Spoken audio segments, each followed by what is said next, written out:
আসসালামু আলাইকুম। বাংলাদেশে প্রতিদিনই কোথাও না কোথাও সড়ক দুর্ঘটনা ঘটছে। সড়ক দুর্ঘটনা একটি অভিশাপের নাম। সড়ক দুর্ঘটনা দেশে এমন কোনো দিন নেই যে দেশে সড়ক দুর্ঘটনা ঘটছে না। প্রতিদিনই কোথাও না কোথাও সড়ক দুর্ঘটনায় কবলিত মানুষ হচ্ছে, দুর্ঘটনায় কবলিত হয়ে জীবন হানির পাশাপাশি অঙ্গহানি এবং পঙ্গুত্ব বরণ করছে। সড়ক দুর্ঘটনা কবলিত পরিবারেই জানে সড়ক দুর্ঘটনা কতটুকু মারাত্মক আকার ধারণ করে। পরবর্তীতে যারা পঙ্গুত্ব বরণ করে তারাও একটি দুর্বিষহ জীবনযাপন করে। তাই সড়ক দুর্ঘটনা প্রতিরোধে সড়ক দুর্ঘটনা কী কারণে ঘটে এবং কীভাবে প্রতিরোধ করা যায় এই বিষয় নিয়ে আমি একটি ছোট ভিডিও তৈরি করছি। সড়ক দুর্ঘটনার কারণের মধ্যে অন্যতম প্রথম কারণ হলো অত্যাধিক মাত্রার আত্মবিশ্বাস।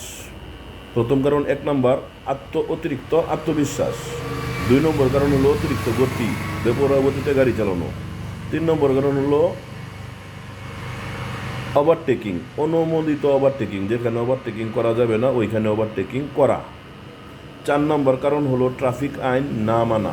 5 নম্বর কারণ হলো অতিরিক্ত গতিতে অতিরিক্ত মালামাল বা পণ্য পরিবহন করা। 6 নম্বর কারণ হলো জনসংখ্যার চাপ ও গণপরিবহনের অপ্রতুল ব্যবস্থা। 7 নম্বর কারণ হলো অদক্ষ চালক বা হেল্পার দিয়ে গাড়ি পরিচালনা করা, গাড়ি চালানো। এই কারণেই মূলত দেশে সড়ক দুর্ঘটনাগুলো বেশি ঘটে থাকে। তো দুর্ঘটনাগুলো কীভাবে কমানো যায়, দুর্ঘটনা থেকে আমরা কীভাবে বাঁচতে পারি, দুর্ঘটনা প্রতিরোধের উপায় সম্পর্কে এখন কথা বলবো। দুর্ঘটনা সর্বপ্রথম কারণ হলো অতিরিক্ত গতি এবং অনুমোদিত ওভারটেকিং থেকে বিরত থাকতে হবে। পরবর্তীতে হচ্ছে নেশাগ্রস্ত অবস্থায় গাড়ি চালানো যাবে না। অতিরিক্ত পণ্য এবং যাত্রী পরিবহনের ক্ষেত্রে সতর্ক থাকা। গাড়ি চালানো অবস্থায় মোবাইল ফোনে কথা বলা থেকে বিরত থাকা এবং চালকের সাথে কথা না বলা। পথচারীদেরকেও খুব সাবধানে রাস্তায় চলাফেরা করা।